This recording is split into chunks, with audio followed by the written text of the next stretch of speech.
Chapter 13. Ames's Crossing.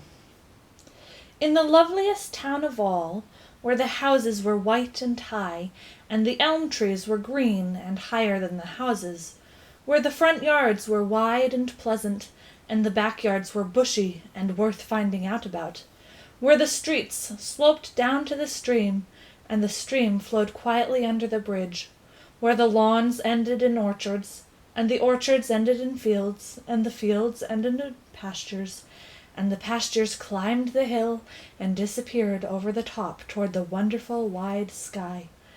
In this loveliest of all towns, Stuart stopped to get a drink of sarsaparilla.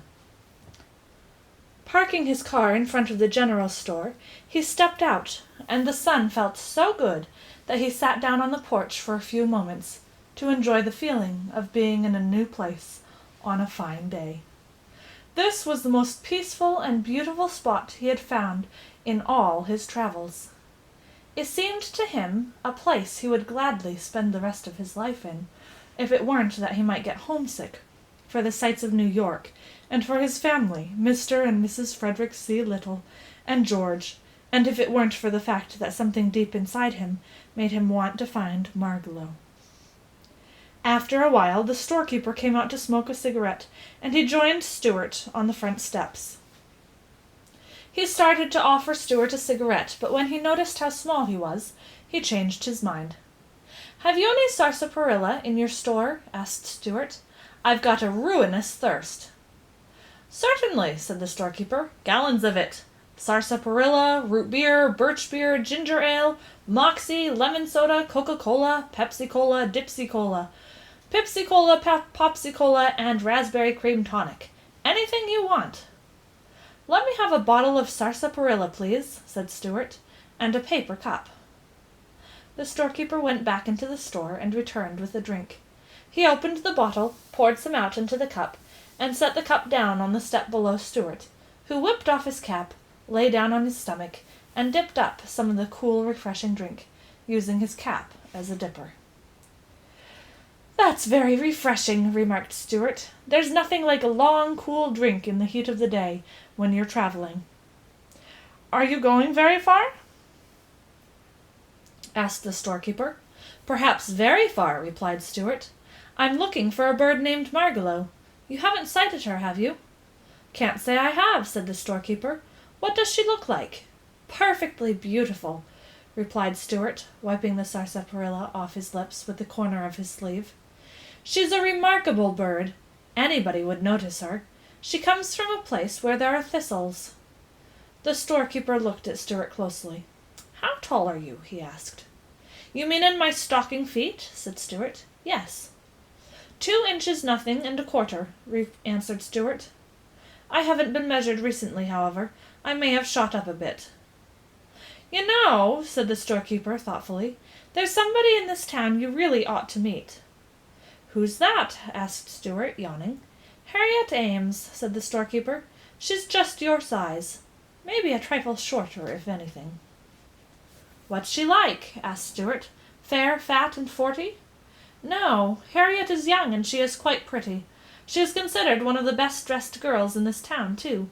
All her clothes are tailored specially for her." "That so?" remarked Stuart.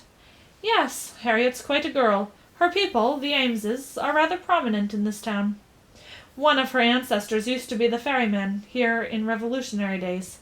He would carry anybody across the stream. He didn't care whether they were British soldiers or American soldiers, as long as they paid their fare. I guess he did pretty well. Anyway, the Ameses have always had plenty of money. They live in a big house with a lot of servants. I know Harriet would be very much interested to meet you." "That's very kind of you," replied Stuart, "but I'm not much of a society man these days. Too much on the move. I never stay long anywhere. I blow into a town and blow right out again. Here today, gone tomorrow, a will-o'-the-wisp. The highways and byways are where you'll find me, always looking for Margalo. Sometimes I feel that I'm quite near to her, and that she's just around the turn of the road. Other times I feel that I'll never find her and never hear her voice again. Which reminds me, it's time I was on my way." Stuart paid for his drink, said good-bye to the storekeeper, and drove off.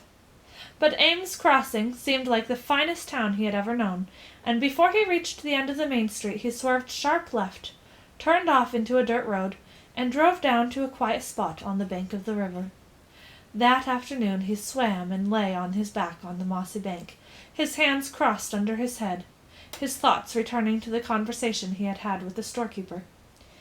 "Harriet Ames," he murmured. Evening came, and Stuart still lingered by the stream. He ate a light supper of a cheese sandwich and a drink of water, and slept that night in the warm grass with the sound of the stream in his ears. In the morning, the sun rose warm and bright, and Stuart slipped into the river again for an early dip. After breakfast he left his car hidden under a skunk cabbage leaf, and walked up to the post office. While he was filling his fountain pen from the public inkwell, he happened to glance toward the door, and what he saw startled him so that he almost lost his balance and fell into the ink. A girl about 2 inches high had entered, and was crossing the floor toward the mailboxes. She wore sports clothes, and walked with her head held high. In her hair was a stamen from a flower. Stuart began to tremble from excitement. "Must be the Ames girl," he said to himself. And he kept out of sight behind the inkwell as he watched her open her mailbox, which was about 1/4 of an inch wide, and pull out her letters. The storekeeper had told the truth. Harriet was pretty. And of course she was the only girl Stuart had ever encountered who wasn't miles and miles taller than he was. Stuart figured that if the two of them were to walk along together, her head would come a little higher than his shoulder. The idea filled him with interest. He wanted to slide down to the floor and speak to her, but he didn't dare. All his boldness had left him, and he stayed hidden behind the inkwell until Harriet had gone. When he was sure that she was out of sight, he stole out of the post office and slunk down the street to the store, half hoping that he would meet the beautiful little girl, half fearing that he would. "Have you any engraved stationery?" he asked the storekeeper. "I'm behind on my correspondence." The storekeeper helped Stuart up onto the counter and found some letter paper for him. Small paper, marked with the initial L. Stuart whipped out his fountain pen, and sat down against a 5-cent candy bar, and began a letter to Harriet. "My dear Miss Ames," he wrote, "I am a young person of modest proportions. By birth I am a New Yorker, but at the moment I am traveling on business of a confidential nature. My travels have brought me to your village. Yesterday the keeper of your local store, who has an honest face and an open manner, gave me a most favorable report of your character and appearance." At this point in the letter, Stuart's pen ran dry from the long words, and Stuart had to get the storekeeper to lower him head first into a bottle of ink so that he could refill the pen. Then he went back to letter writing. "Pray forgive me, Miss Ames," continued Stuart, "for presuming to strike up an acquaintance on so slender an excuse as your physical similarity. But of course the fact is, as you yourself must know, there are very few people who are only 2 inches in height. I say 2 inches. Actually, I am somewhat taller than that. My only drawback is that I look something like a mouse. I am nicely proportioned, however. Am also muscular beyond my years.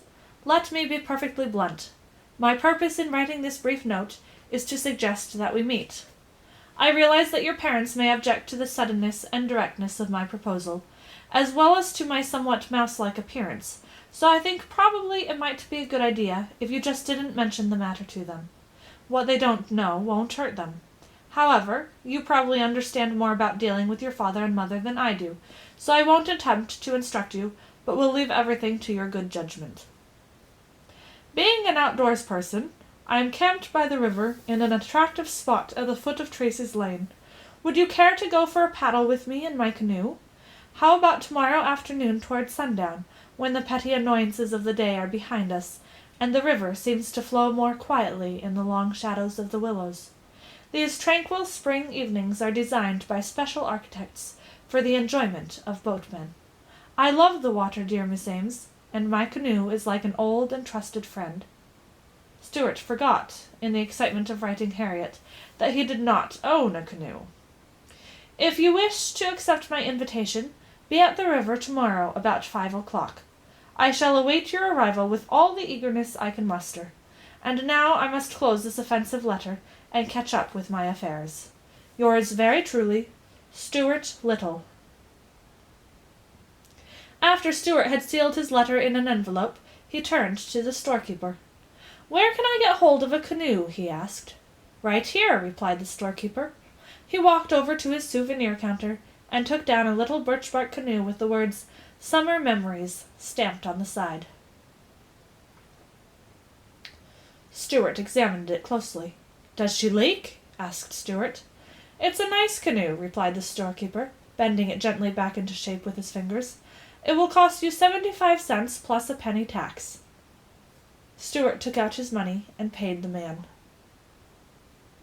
Then he looked inside the canoe and noticed that there were no paddles. "What about paddles?" he said, making his voice sound businesslike. The storekeeper hunted around among the souvenirs, but he couldn't seem to find any paddles, so he went over to the ice cream counter and came back with 2 little cardboard spoons, the kind you use for eating ice cream on picnics. "These will work out all right as paddles," he said. Stuart took the spoons, but he was disgusted with the looks of them. "They may work out all right," said Stuart, "but I would hate to meet an American Indian while I had one of these things in my hand." The storekeeper carried the canoe and the paddles out in front of the store and set them down in the street. He wondered what this tiny boatman would do next, but Stuart never hesitated. Taking a piece of thread from his pocket, he lashed the paddles to the thwarts, swung the canoe lightly up on his head, and walked off with it as calmly as though he were a Canadian guide. He was very proud of his ability with boats, and he liked to show off.